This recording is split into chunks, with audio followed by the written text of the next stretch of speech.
Total সবার treatment করতে 25 থেকে 30 কোটি টাকা লাগে, সেখানে 100 কোটি টাকা। তারা কিন্তু চিকিৎসা করতে পারে নাই, টাকাগুলো অব্যবহৃত রয়ে গেছে। তো একটা ট্রিটমেন্ট যারা নিশ্চয়তা দিতে পারে নাই, আগামী দিনে রাষ্ট্র পরিচালনা কিভাবে করবে? এটা আসলে প্রশ্ন করার জন্য প্রশ্ন করা।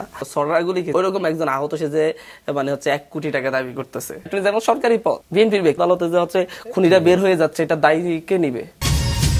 সেরকম কোন বিষয় কিন্তু অভিযোগ তো আপনাদের বিরুদ্ধে উঠে যে আসলে আমাদের যদি সেরকম সুযোগ মোশাররফ ভাই বলার চেষ্টা করেছেন প্লিজ ক্ষমতার আশীর্বাদ আছে আপনাদের। আমি কি একটু রাজা এখানে একটু যোগ করতে পারি? বলেন না, আমরা তো নতুন কিছু চাই যে, এবং নতুন রাজনীতি নতুন ভাবে সফল হবে, এটাই আমরা প্রত্যাশা করি।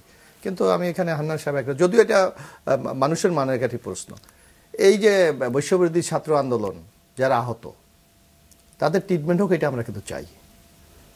কিন্তু তাদেরকে 100 কোটি টাকা ফান্ড দেওয়া হয়েছে জুলাই ফাউন্ডেশনের তহবিলে, সরকার দিয়েছে, এবং তাদেরই একজন এই কমিটির সার্জিস, উনি সেক্রেটারি ছিল। তারা কিন্তু চিকিৎসা করতে পারে নাই, টাকাগুলো অব্যবহৃত রয়ে গেছে। তো একটা ট্রিটমেন্ট যারা নিশ্চয়তা দিতে পারে নাই, আগামী দিনে রাষ্ট্র পরিচালনা কিভাবে করবে? দেখেন, এটা আসলে প্রশ্ন করার জন্য প্রশ্ন করা। বাংলাদেশে প্রায় 30,000 আহত হয়েছে, গুরুতর আহত। যখন আমরা টোটাল সবার ট্রিটমেন্ট করতে 25 থেকে 30 কোটি টাকা লাগে, 22,000, সেখানে 100 কোটি টাকা। তো সেই জায়গা থেকে হচ্ছে বিভিন্ন প্রক্রিয়ার মধ্য দিয়ে চিকিৎসা করা হয়েছে। আহত এখন কতজন আছে? 22,000 থেকে এখন 200-250 আহত এই সকল প্রশ্নগুলো তুলতেছে। তো বাকিদের চিকিৎসা হচ্ছে এবং তাদের চিকিৎসাও চলতেছে। পাশাপাশি হচ্ছে অনেক আহত কিন্তু হচ্ছে দেখা যাচ্ছে যে ফুটবল খেলতেছে, করতেছে, কিন্তু হচ্ছে তারা হসপিটালে বেড দখল করে রাখছে সোহরাওয়ার্দী মেডিকেলের, এবং এখানে তারা অনেক ধরনের ঝামেলা সৃষ্টি করতেছে। খেয়েছে, এটাই কি বলো, সরাগুলি খেয়েছে, আমিও সরাগুলি খেয়েছি 90টা।